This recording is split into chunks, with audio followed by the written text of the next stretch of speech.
¿Saben cómo comenzó la trombontivitis?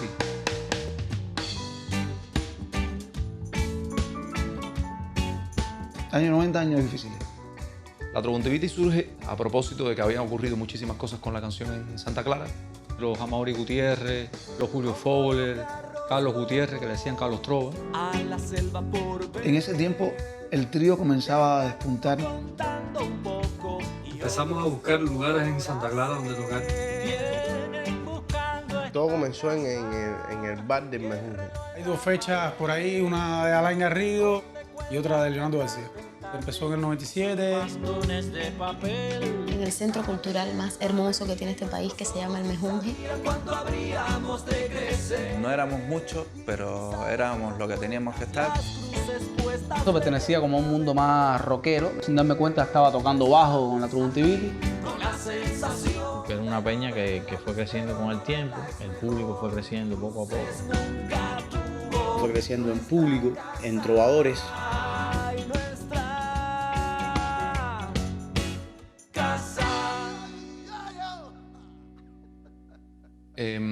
Bueno, la trombontivitis es un colectivo de cantautores del centro de Cuba, en la ciudad de Santa Clara, que desde 1997, septiembre de 1997, empezamos a tocar nuestras canciones en el Mejunje. El Mejunje es como el centro cultural insignia, yo diría, el más lindo que conozco en Cuba.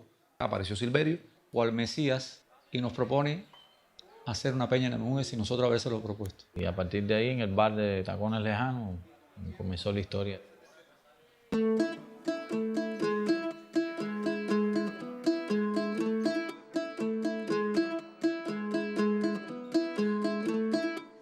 No tengo muy claro en mi memoria cuándo fue que tomamos la decisión de que necesitábamos tener un disco de la trombontivitis.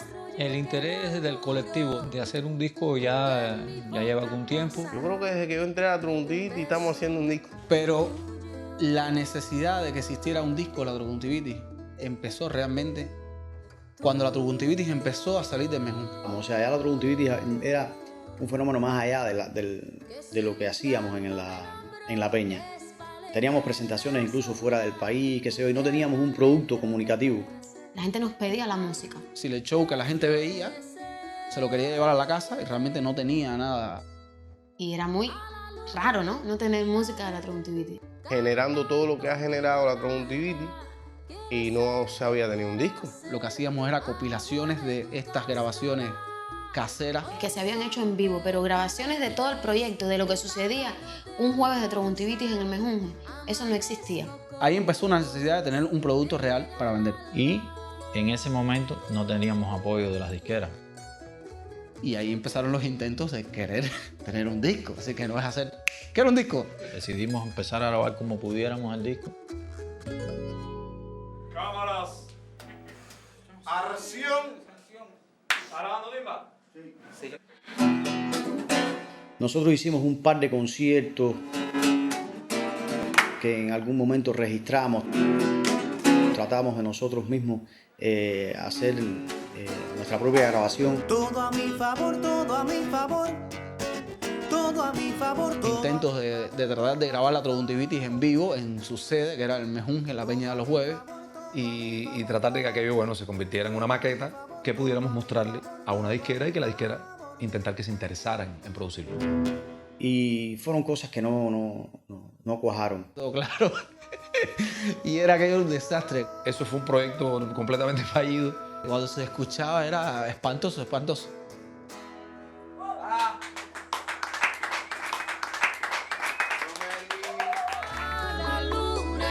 Y así surgió la idea en un momento ya cercano a los 20 años de la trombontivitis, de elaborar un proyecto y presentárselo precisamente entonces a la disquera, un proyecto de disco colectivo. Que a partir de nuestra necesidad individual como proyecto de trombontivitis supimos ver un poco que no estábamos solos en esa necesidad.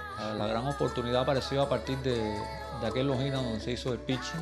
Un pitching de proyectos. Como su nombre lo indica, es un lanzamiento de proyectos, de pitcher, de pitchar en inglés. El pitching del Longina 2016. Bueno, reunimos un grupo de productores de diferente índole aquí en Santa Clara. Ahí estuvo Is Music, ahí estuvo La Egren, donde todos los trovadores que participaran en esa edición presentaran sus proyectos de grabaciones, proyectos de videoclip, proyectos de promocionar su obra. Para que aquellos productores pudieran interesarse o no en alguno de aquellos proyectos. Jordan Romano tenía todo escrito, nos presentamos como Troguntivity, nos presentamos como proyecto para el pitching y nos aprobaron. La Egren se interesó en el proyecto Cara o Cruz de Leonardo García y en el proyecto de disco colectivo de la Troguntivity. Y se aprobó el proyecto del disco de la Troguntivity, 20 años de canciones, 20 años cantando. Así surgió esa idea.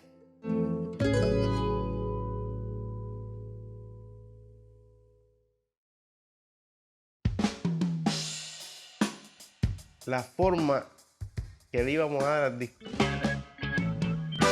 Es la idea que debe tener cualquier disco. Uno hace un disco para promocionar lo que está haciendo. Yo creo que nunca he pensado cómo sería un disco de la Troguntivity o cómo yo quiero que sea un disco de la Troguntivity. La idea que yo tenía del disco es cercana a la que se logró. Me imaginé este disco como una recopilación del trabajo de esos 20 años. Son muchos años, muchos años. El disco intenta mostrar la obra de 15 artistas, 13 trovadores y 2 trovadores. Cada quien tiene una obra con los años consolidada. Y al final todo el mundo coincidió en que deberíamos poner las canciones más representativas de toda la historia de la peña, ¿no? La idea es formar un disco doble que contuviera muchas canciones. Las canciones que más impacto habían tenido durante toda esta trayectoria, las que más explosivas fueron en el entorno del Mejún, de la Troguntivity. Que pudiera escucharse individualmente cada disco, pero que además pudiera entre los 2 discos mostrar, dar un flachazo de lo que ha sido la obra de la Troguntivity en estos últimos 20 años. Grabar canciones que ya la gente tenía en la memoria musical. Y algunas nuevas que eran del otro mundo. Y que estuviese en un disco nos parecía el mejor regalo para el público, ¿no? Y creo que eso fue lo que se logró, ¿no? Lo que sucede los jueves de Troguntivity al disco.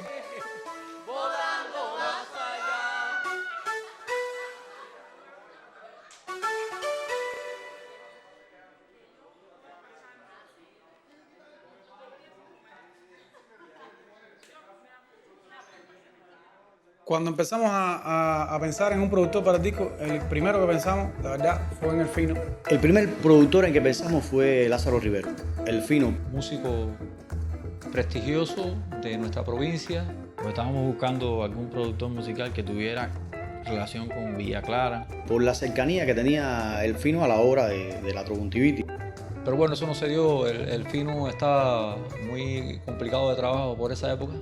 Muy apenado nos dijo que no podía por compromisos de trabajo que tenía en ese momento.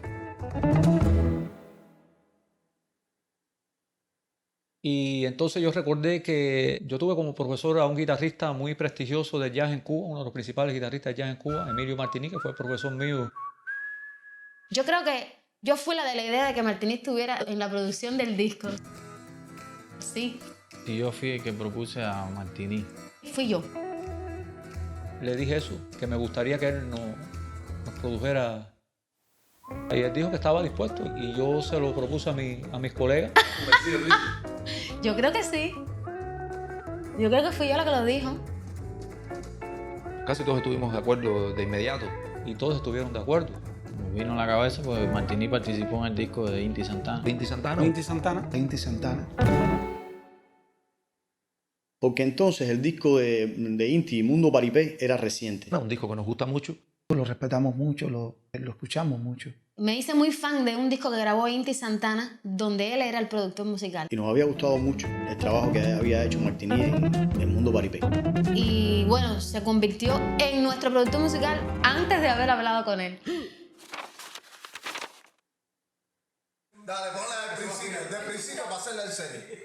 Yo creo que Martini, desde los primeros momentos, se dio cuenta de lo difícil que era trabajar con la Troguntivity. Escúchame, el primer coro no sabe nada. De arriba. No sabían el enredo que se iba a meter. Tremendo aguante de Emilio Martini. Es un poco complicado porque como somos tantos, todos esos egos reunidos en una cámara espacial, como si fuéramos para Marte. Y Martini supo mediar muy bien en todo eso. Uno se da cuenta de que es una persona muy abierta al criterio de los demás. Todo el tiempo Martini estuvo escuchando nuestras propuestas.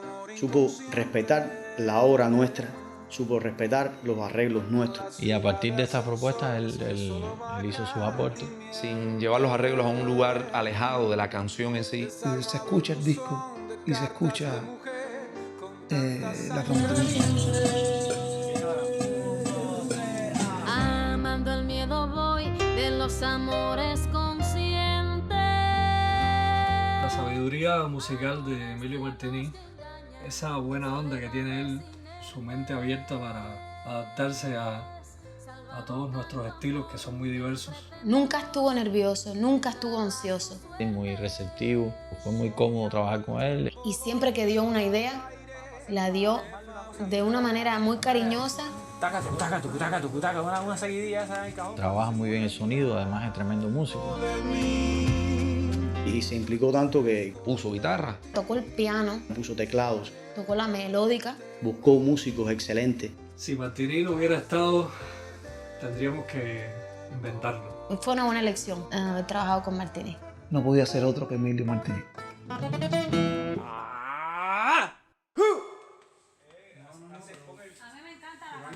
Ahí no hay voces, ahí no hay nada, o sea, está...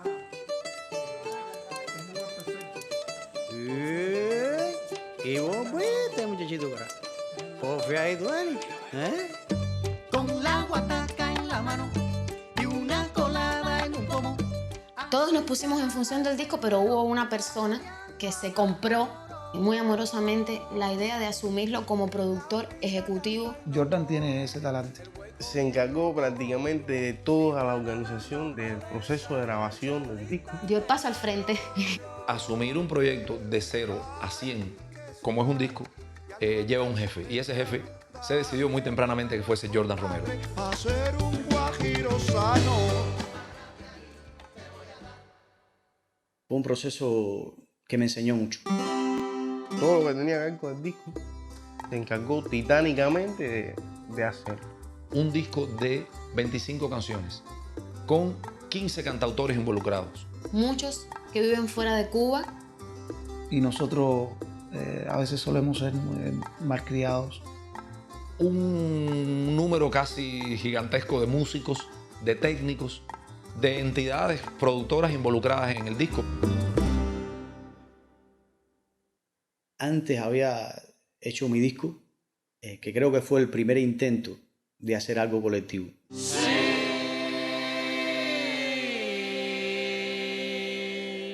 Dicen que piedra que vuela. Tiene muchas definiciones de trabajo ese que hace Jordan porque tiene que poner a trabajar una pila de engranaje, que los piñones no son de la misma medida. Y en eso Jordan demostró ser un genio. Creo que fue el primer reto desde el punto de vista de la producción grande que yo enfrenté. Sin muchos recursos, ¿eh? Es el trabajo más difícil, más engorroso, más pesado, menos poético. Y entonces él hace todo ese trabajo tedioso, se compra una agenda. Jordan siempre ha tenido la agenda. Se compra un lapicero, anota las cosas. Todo el trabajo lo hizo él. No entiendo cómo pudo, todavía no lo sé. Ha sido el superhéroe. Porque le quedó muy bien, finalmente. Jordan lo hizo muy bien. Gracias a él fue que se logró el disco este, ¿no? Y gracias Jordan por eso. Le puso mucho empeño, pero además lo logró. Demostró una gran capacidad de trabajo. No podía ser otro que Jordan Romero. Este disco sin Jordan no se hubiera realizado realmente. Y un aplauso para Jordan por la producción ejecutiva. Realmente fue un logro como colectivo también, haber logrado un disco producido por nosotros mismos.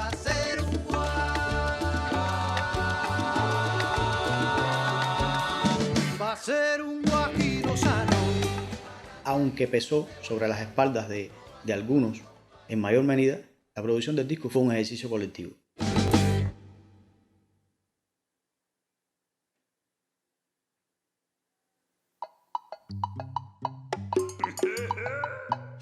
El deporte de la isla.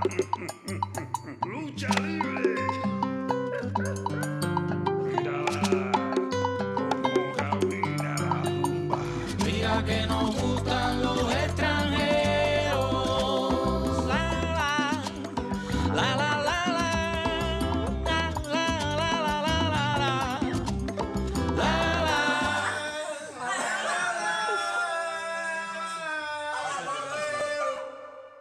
Yo lo recuerdo muy difícil.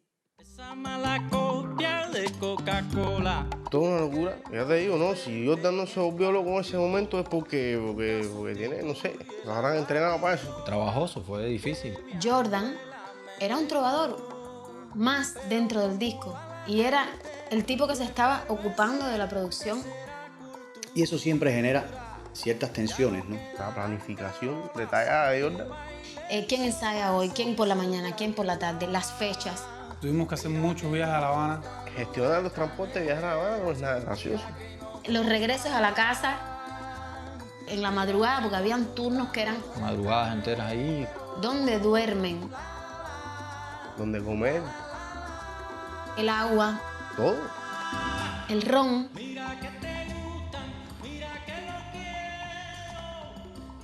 Bueno, otra de las cosas que tuvo que organizar Jordan fue la coordinación con los trovadores del Atro Buntivitis que estaban fuera de Cuba. Mira que nos gustan los extranjeros. Había unos cuantos trovadores afuera.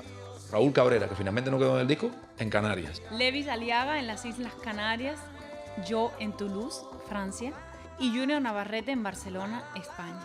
Karel Fleite, Raúl Machera y Michel Portela. En Argentina. Bueno, ¿cómo se coordinó todo eso? Una odisea. Ellos grabaron unas maquetas de guitarra y voz. Lo de Darío Nicolini, que es un amigo de la Atro Buntivitis. Grabamos ahí bastante simple y mandamos para Cuba. Las mandaron hacia Cuba, se puso la base, la percusión y los bajos. Y nos mandan esos temas de vuelta para Argentina. Y ahí fue entonces que fuimos al estudio de Tato Pasarini, Vida Rec, ahí en el oeste de Buenos Aires. Y ahí grabamos las voces. Llevó mucho trabajo porque muchas veces las pistas que mandaban no eran buenas, hubo que...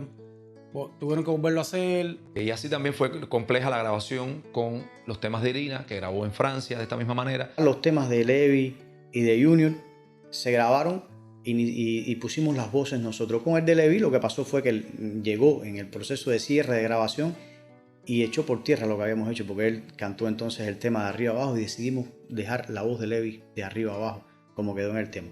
Luna encerrada en el agua, como verás, nos estamos reponiendo de una guerra.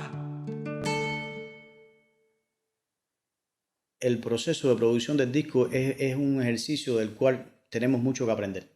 Aunque a nosotros nos encante autogestionarnos, cuando se está grabando un disco es muy complicado llevar ambas cosas. La mayoría no tenemos mucha experiencia de grabación en estudio. Fue nuestro debut en cómo grabar un disco. Y el estudio es una cosa difícil, ¿no? Y allí nos enfrentamos a la realidad. Un reto muy grande fue el registro de las voces.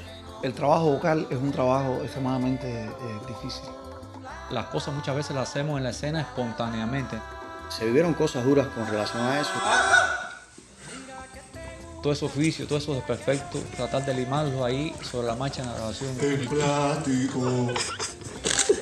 Fue estresante y en eso ayudó mucho Martinillo, ayudó mucho Merlin, que fue la que grabó el disco. Otros aportaron en cuanto a los arreglos, al trabajo de las voces. Y existe otro trabajo que es el trabajo lúdico, el trabajo que crea atmósfera, el trabajo que puede despertar una sonrisa o un llanto.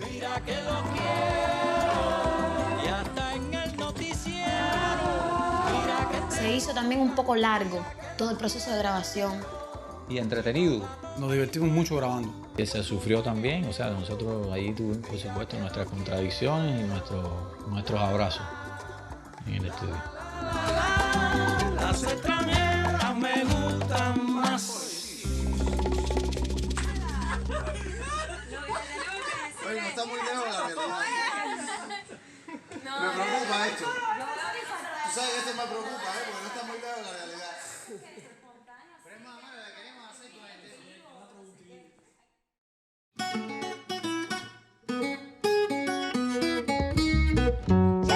El público que tenemos y el público que está por llegar, las personas que nos ven por primera vez necesitaban también tener ese disco. Un disco entrañable, divertido, sincero, para algunos incompleto. Es un muy lindo disco, es un muy lindo disco doble No me aburre. A mí ese disco no me aburre. Nuestras canciones están ahí, nuestra historia está ahí. Forma diferente de ver la canción, de hacerla, de Fernando. Un disco entretenido, un disco muy variado. En fin, un disco vivo, nuestro disco. Es muy diferente a lo que escucha la gente hoy en día. No por gusto cogió un premio especial en el Cuba Disco. Y es una muestra sincera, me parece, y es lo que más me gusta del disco, de lo que es el proyecto de la Trombontivitis. 20 años de canciones de la Trombontivitis, de una ciudad y de la canción de autor de estos años. Los astros te protegerán de toda mirada en falso. Si el cielo se te cae, te darás contra el dolor. ¿Y qué me encantaría para este disco? Me encantaría que vuele, que camine, que viaje por toda Cuba, que viaje por el mundo. El disco esté en el oído de todos, ¿entiendes? Que pueda llegar a la gente.